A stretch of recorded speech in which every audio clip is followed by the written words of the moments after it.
자, 뭐냐면 여러분들 우리가 여태까지 배웠던 부채는요. 언제 줘야 되고 얼마를 져야 되고가 명확한 부채를 우리가 확정 부채다. 확정된 부채.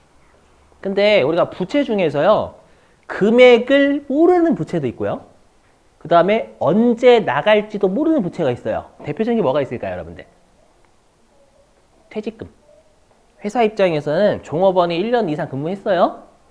퇴직금 줘야 되거든요. 강제. 아시죠, 여러분들? 근데 언제 퇴사할지 알아요? 알면 사장님 하면 안 되지. 무당해야지. 그렇죠? 그리고 얼마 나갈지 알아요? 알면 천재지. 그죠? 그러면 부채 아니에요? 아니, 부채예요. 왜요? 주로 그죠? 주로 법 때문에 그런 게 많아요. 법 때문에. 법에서 야, 퇴직금 줘야지. 1년 넘게 근무하면. 맞죠? 이해되시겠어요? 무슨 말인지? 그러다 보니까 우리가 부채는 반드시 금액이나 시기가 확정될 필요는 없어요. 알죠? 그래서 말문제에 조심하셔야 될 게 우리가 지출 시기나 금액이 확실하진 않은 부채를 추정부채다라고 추정되는 부채. 알죠? 그 추정되는 부채가 두 가지가 있어요. 충당부채와 우발부채. 자, 이렇게 있고요. 대략 그 설명은 일상생활을 한번 하고 회계적으로 설명을 이렇게 두 번 해볼게요. 자, 제가 여러분들 만약에 동생이 있어, 동생이 있고요. 부모님이 다 정년 퇴임하셨어요. 정년 퇴임. 일 열심히 하시고. 그렇죠? 지금 거짓말. 저 외동입니다, 외동. 제가 그때 그랬잖아요. 귀하게 자란 티가 난다고. 목소리 너무 아무튼. 그래서 이제 만약에 예를 들어가지고 제가 좀 이제 이쪽 학원, 이쪽 바닥에서 되게 잘 나간 예를 들어가지고, 잘 나가가지고 돈을 많이 번대요. 알죠? 근데 제 동생은 막 사회초년생입니다. 사회초년생인데, 부모님하고 저하고 동생하고 밥을 먹어요. 밥을 먹고 있는데, 부모님들께서 엄마, 아빠 이번에 여행 갈 거다. 하고 자리를 뜨시는 겁니다. 두 분이서. 약속한 듯이. 무슨 말이에요, 그거? 그래서 돈, 우리 여행 갈 건데 너희들은 돈 안 보탤 거니? 이렇게 이런 느낌이잖아요. 맞죠? 그때 저랑 동생의 마음이 좀 다르죠? 맞죠? 동생은 저렇게 이렇게 볼 거 아니에요, 저는. 전 이렇게 하고 있고. 왜요? 동생은 분명히 나도 자식이긴 해요. 자식이 하지만 막 사회초년생이에요. 사회초년생이니까 부모님이 여행 가실 때 경비 거의 대드릴 의무가 거의 없어요. 맞죠? 마음의 짐은 있지만. 맞죠? 근데 저는 거의 확실하죠? 나구나. 그죠? 나구나. 왜냐면 여러분들 몇 년 제가 잘 나간다라고 했었잖아요. 예를 들면. 맞죠? 그렇기 때문에 제 입장에서 그 말을 듣는 순간, 그래, 거의 내가 낼 게 확실하구나. 맞죠? 그러면 제 입장에서는 결론적으로 추정되는 부채죠. 언제, 얼마 나갈지 모르잖아요. 맞죠? 하지만 회계 입장에서는 너 부채가 확실하니까 금액 추정해서 잡으라라고 돼 있어요. 알죠? 근데 동생은 안 잡아도 돼요. 동생은 동생은 부채 안 잡아도 됩니다. 그럼 제 입장에서 이걸 충당부채다라고 불러요. 알죠? 그래서 여기 충당부 여기 있죠? 우리가 과거 사건, 내가 자식으로 태어났으니까, 그죠? 현재 의무, 여행 보내드릴 지금으로 따져 의무, 알죠? 그리고 자원이 유출될 가능성이 거의 제가 높죠. 요것 때문에 주로 걸려요. 맞죠? 그리고 그 금액이 얼마인지 신뢰성 있게 추정할 수 있어야 된다라고 되어 있어요. 좀 뭐가 애매하죠? 신뢰성 있게 추정하는 게 뭔데? 그냥 추정하래요. 신뢰성 있게. 맞죠? 이렇게 이 세 가지를 모두 만족하면 충당부채고요. 동생 입장에서는 우발부채다라고 불러요. 우발적 살인사건 이런 말 쓰죠, 여러분들? 했죠? 그럼 동생 입장에서는 요거죠. 의무는 존재하는데 유출될 가능성이 거의 없어요. 그렇죠? 그러면 우발부채는 주석으로 공시해요. 여러분들 그러면 무슨 말인가요? 그러면 동생은 주석을 알려도 그게 아니겠죠. 일상생활 사례 설명드리는 거니까. 아까 했던 그거예요. 아까 전기차 배터리 있었죠. 내가 납품하는 배터리에서 화재가 발생한 거예요. 그래서 리콜 당한 거예요. 알죠? 그러면 소송이 나기 전까지는 얼마 나갈지 몰라요. 모르지만 거의 내가 나갈 게 확실되죠. 내 결함 때문에 그러잖아요. 나의 과실 때문에. 알죠? 그래서 제가 알기로는 4천억인가 미리 비용 잡았어요. 4천억. 꽤 컸거든요, 그때 금액이. 나가지도 않았는데 미리 비용, 위험에 대비해서 미리 비용을 잡은 거예요. 그만큼 부채도 쌓아놓고 미리요. 저 이 정도 갚아야 될 것 같아요. 그래서 부채를 미리 잡은 거예요. 알죠? 그래서 위험은 조기에 빨리빨리 인식해야 돼, 회계는. 알죠? 근데 만약에 전기차 배터리에서 사고가 발생한 게 아니라 그 차 자체에 결함이 있어서 발생한 거예요. 소송이. 그러면 배터리 납품하는 우리 업체 입장에서는 내 회사 책임은 아닌 것 같은데 그래도 내가 납품하고 있으니까 뭔가 불안하잖아요. 맞죠? 하지만 가능성은 거의 없죠. 거의 없죠. 거의 없다고 생각해요? 그러면 안 돼요. 왜냐하면 나한테 투자하는 주주들이 있단 말이에요. 그럼 주주들한테 저희 회사 이런 일로 인해 가지고 사건이 일어났어요 라고 주석으로 알려주기만 하면 돼요. 전자공시 시스템 올려주면 돼요. 요즘 전자공시 올려주면 돼요, 여러분들. 맞죠? 이런 일이 발생했다고. 그렇죠? 이렇게 해주면 돼요. 아무튼 그래서 오발부채는 주석으로 공시합니다. 그럼 이제 우리가 해야 될 게 얘입니다. 제가 이걸 왜 열심히 하냐면 이거 시험에 잘 내서 그래요. 퇴직, 급여, 충당부채. 자, 여기에 뭐냐면 들어보실게요. 우리 퇴직금 있죠? 퇴직금을 비용으로 처리하는 계정 과목을 퇴직급여라고 합니다. 그러니까 퇴직금을 주기 위해서 회사가 쌓아둔 부채를 퇴직급여 충당부채다라고 불러요. 왜냐하면 어차피 회사는 나중에 퇴직금이 나가야 될 의무가 매우 높죠. 높으니까 미리미리 부채를 잡습니다. 그렇죠? 빨리 회계 마음가짐으로 오셔야지 왜 돈도 안 나갔는데 잡아? 생각하시면 안 돼요. 한번 해보자 여러분들. 요 퇴직급여 충당부채 잘 나오니까 한번 해볼게요. 자, 근데 미리 말씀드리면 지금 하는 퇴직급여 충당부채는요. 결론부터 말씀 대손충당금하고 정말 똑같습니다. 계정 논리가 똑같다. 논리가 똑같고 계정 과목만 달라요. 자, 해보죠. 자, 여기 보시죠. 여기 이거 위에 보지 마시고 사례부터. 요 사례하기 전에 좀 설명드릴 게 있어요. 뭐냐면 자, 우리 회사 종업원이요. 10년 동안 일을 하고 퇴사를 한 거예요. 10년 동안 일을 하고 퇴사했어요. 그럼 종업원이 몇 년 동안 수익을 안겨줬어요? 10년 동안. 종업원이 10년 동안 수익을 안겨줬죠? 근데 퇴사할 때 내가 퇴직금 나가죠? 그럼 나갈 때 비용하면 어떻게 돼요? 우리 입장에서 하면 되잖아요. 안 돼요, 회계는. 야, 그 퇴직금은 종업원과 관련돼 있고 종업원이 수익이 10년 동안 안겨줬잖아. 그럼 비용도 10년 동안 나눠서 잡아. 이렇게 되는 거예요. 그게 우리가 비용은 수익에 대응된다라는 수익비용 대응의 원칙이 곳곳에 진짜 많이 깔려 있어요. 되시겠어요? 그래서 아까처럼 똑같아요. 대손을 예상하듯이 기말에 퇴직금 얼마 줘야 될지 예상하래요. 추정해서 미리미리 비용합니다. 기말마다. 맞죠? 그게 똑같아요, 논리가. 그래서 보시면 여기. 자, 기말 현재 1기라고 가정. 1기다라는 건 뭐냐면 우리 회사가 일단 부채 이런 것들 없다라는 얘기입니다. 자, 1월 1일 날 기가 막히게 1월 1일 날 고용했대 그냥. 자, 1월 1일 날 고용한 종업원 5명.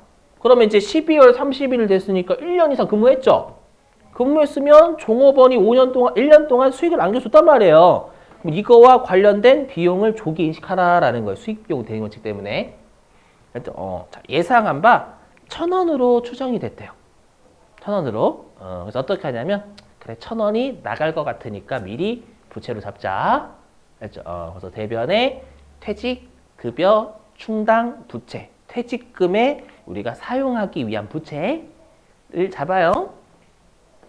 잡고 그 다음에 차변에 미리 퇴직급여라는 비용하는 나가지도 않았는데 미리 비용하는 건 다 그놈의 수익비용 대행 원칙 때문에 그래요. 그놈의. 자, 이제 사례 연결입니다. 사례 연결. 요 사례 연결이다라는 거예요. 자, 종업원 한 명이 나갔대요. 나가가지고 퇴직금 400원을 현금으로 줬답니다. 그럼 아까랑 똑같죠? 그러면 종업원한테 퇴직금 나갔으면 비용해요, 안 해요?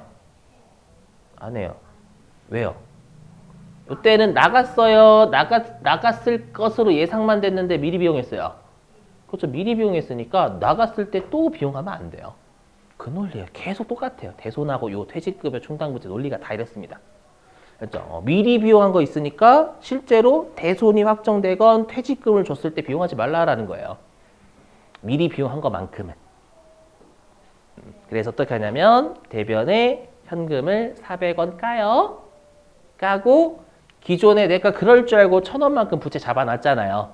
맞죠? 그래서 퇴직급여 충당부채부터 먼저 상계한다라고 되어 있습니다. 퇴직금을 주면. 대손하고 똑같아요. 마치 대손 충당금이 퇴직급여 충당부채 돌아간 거예요, 그냥. 맞죠? 미리 부채를 잡아놨으니까 이제 실제로 나갔으면 부채 깔아라는 거예요. 의무 다 했으니까 400원만큼은. 의무 미리 잡았으니까. 되시겠어요? 자, 그리고 이제 사례 연결. 자, 이제 2기 말이 됐어요. 다시 종업원 4명이 열심히 또 수익을 안겨줬죠. 그 다음에 안겨줬죠. 수익을. 그 논리. 안겨줬죠. 그럼 관련된 비용 잡으라는 거예요. 퇴사할 때 잡지 말고. 알죠? 그럼 수익 비용 대응 안 되니까.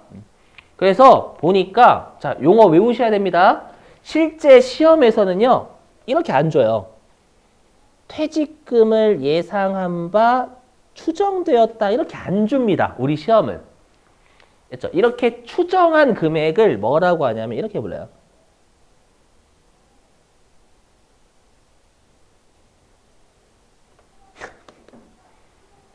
뭐냐면 퇴직급여 추계액이라고 합니다. 추계액.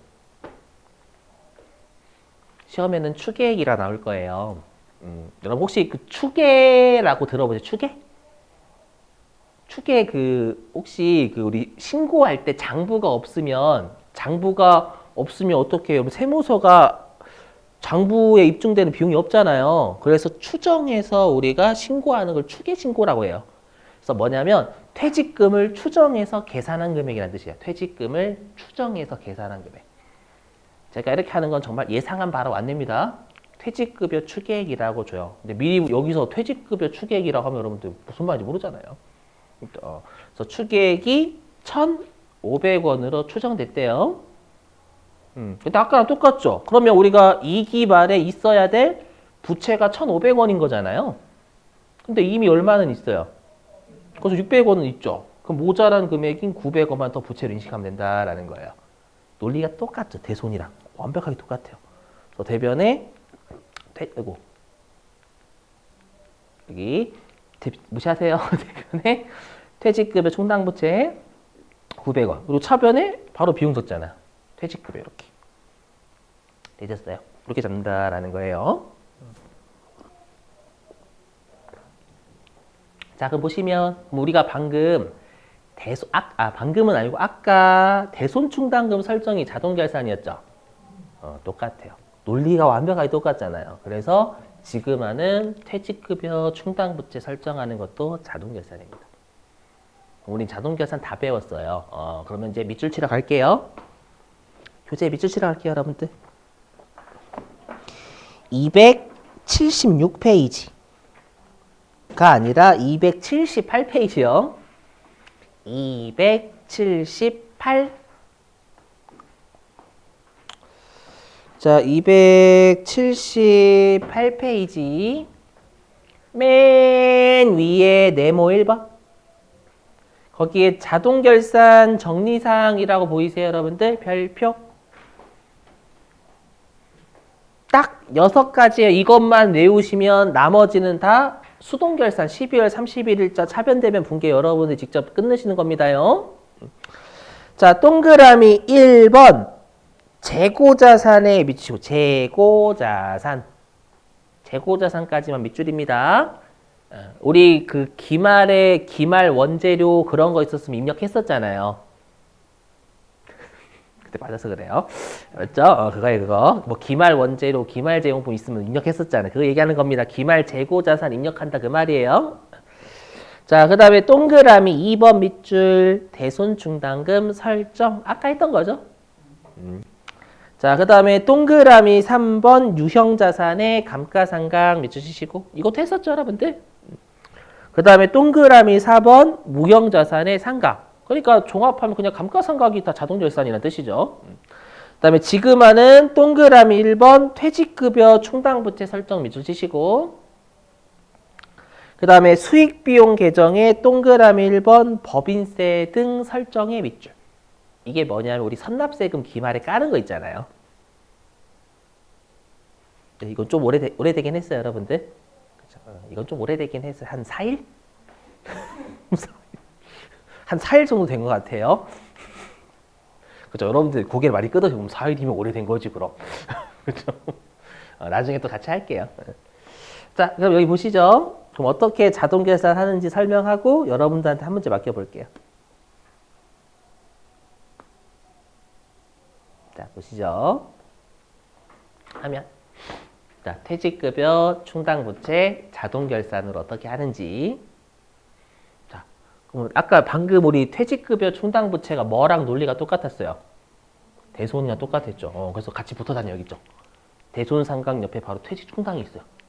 그렇죠. 여기 쌍둥이. 예. 그래서 여기 퇴직 충당 얘를 누르는 거예요. 자, 얘를 눌러요. 자동 결산이 훨씬 편해요, 진짜로. 자, 얘를 누릅니다. 그러면 요렇게 퇴직급여 추계액이라 떠요. 실제로 문제도 추계액이라 주고요. 알죠? 그리고 여기 보이시죠? 여기 설정 전 잔액이니까 이게 방금 사례로 따지면 600원 남아있어. 설정하기 전 600원 이미 있었잖아요. 맞죠? 그리고 추계액은 방금 1,500원이었죠? 컴퓨터가 알아서 입력하면 900원 잡아요. 근데 여기서 중요한 게 뭘까요? 이게 보이셔야 돼요, 여러분. 여기가. 저기, 그죠. 입력을 잘해야 된다. 그죠. 그죠. 정답? 뭐가요? 근데 추계액이 어떻게 구분돼 있어요? 그렇죠. 그게 핵심이에요, 여기. 500. 번대리가 여긴 공장. 공장의 설정액은 여기, 추계액은 여기. 그 다음에 800번대는 분사. 그렇죠. 그래서 퇴직급여 추계액을 꼭 공장이냐 분사냐 잘 보셔야 돼요. 잘못 입력하면 난리 나요, 여러분들 시험에서. 알죠? 그거 잘 하시고 입력하시면 알아서 설정이 바뀔 거예요. 컴퓨터 계산해 주거든요. 마지막에 결산 반영을 누르시면 돼요. 여기 끝. 진짜로. 아니면 여러분들이 좀 못 믿으시면 방금처럼 수동 결산 하셔도 되고. 아까처럼 요거 있잖아요. 요거. 요 차변에 퇴직급여, 대변에 퇴직급여 충당부채 하셔도 되고요. 상관없어요. 자, 그러면 바로 실기 여러분들한테 맡겨볼게요.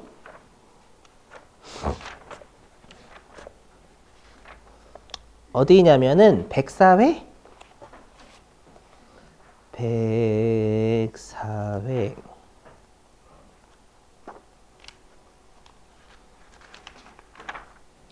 317페이지.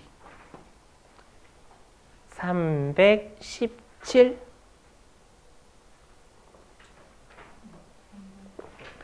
317페이지.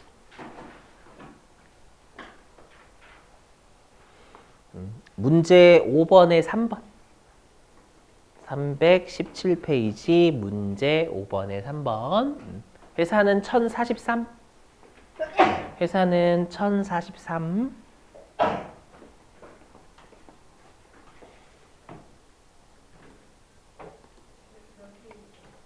317페이지.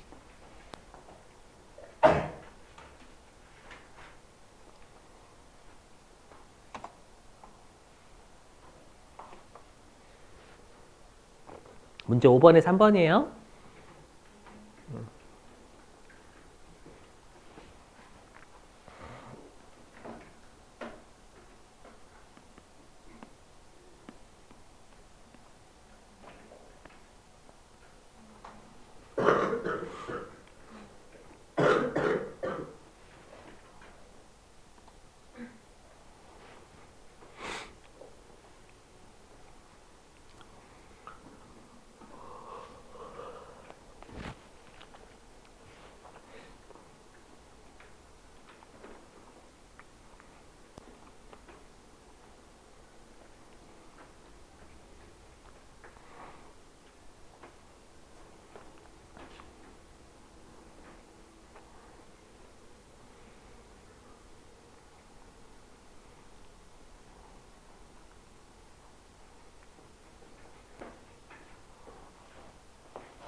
이거는 좀 문제를 어렵게 줬어요, 여러분들. 좀 약간 살짝 어렵게.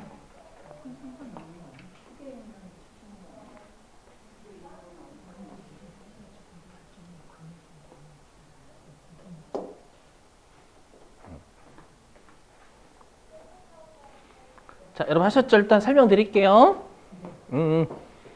자, 보시면 자, 일단 혹시라도 여러분들 설정액이 얼마인지 좀 의심스러울 수 있으니까 보시면 이 퇴직급여 추계액이 아까 기말의 부채 잔액이었죠. 원래 기말에 3천만 원 이 어딨냐? 판매 관리부로 하면 3천만 원의 부채가 기말에 있어야 돼요. 되세요? 근데 우리가 기초에 퇴직급여 충당 부채가 본사 쪽이 2,500만 원 있었죠. 2,500만 원 있었다가 퇴직금 주면 비용 처리해요? 아니면 부채부터 먼저 깠어요? 먼저 깠죠. 2,500만 원에서 800만 원 지급하면 부채 깔 거예요. 하니까 설정 전에 본사에 부채는 1,700만 원 이미 있어요. 그러면 3,000만 원에서 1,700 뺀 1,300만 원만 더 보충해 주면 되겠죠. 이해되세요? 무슨 말인지? 예. 똑같이 하면 어떻게 돼요? 공장은 기초에 3,000만 원 있었고 그 다음에 기중에 퇴직금 1,000만 원 주면 부채가 2,000만 원 됐었을 거 아니에요. 근데 기말에 추정해 보니까 3,500만 원의 퇴직금 줄 것 같대요. 근데 이미 2,000만 원 있으니까 1,500만 원이 설정이 되겠죠. 그래서 여기 보시면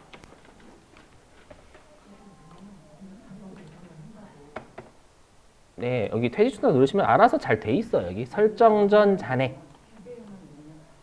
자, 여기 설정 전 잔액이 500번, 여기 조심하실 게, 여기 공장이죠, 공장. 맞죠? 공장에 방금 설정 전 잔액이 2천만 원이었을 거예요. 맞죠? 낚시를 그렇게 치진 않아요. 기초에 3천만 원 있었죠, 여기 이거 얘기하는 거예요. 기초에 공장 3천만 원 있었죠? 근데 감소 언제 하냐면 퇴직금 좀 감소하잖아요. 맞죠? 그래서 여기 3천만 원에서 단기에 1,000만 원 감소하여 퇴직금 줬을 때 부채 까니까 그럼 2천만 원 자리 있어요. 이거 가지고 장난치진 않아요. 맞죠? 그럼 어떻게 하면 돼? 추계액만 넣어주시면 돼요.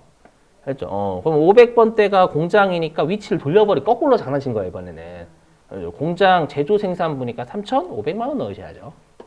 3,500만 원은 여기다 넣으셔야 돼요.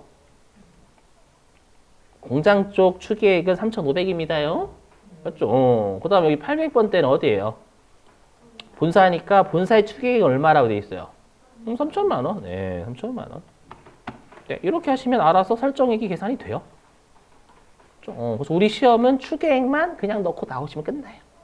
물론 결산 반영 누르셔야 되겠지만 대신에 이 문제는 위치를 거꾸로 장난친 거죠. 원래는 여기 공장이 위에 있지만 우리 그 문제는 본사가 위에 있죠. 응?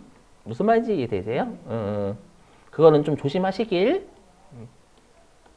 되셨죠?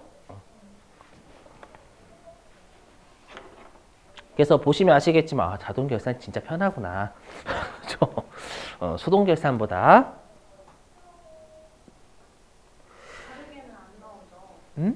예, 의심은 한 번도 제가 67회인가? 그때부터 강사에 있었거든요.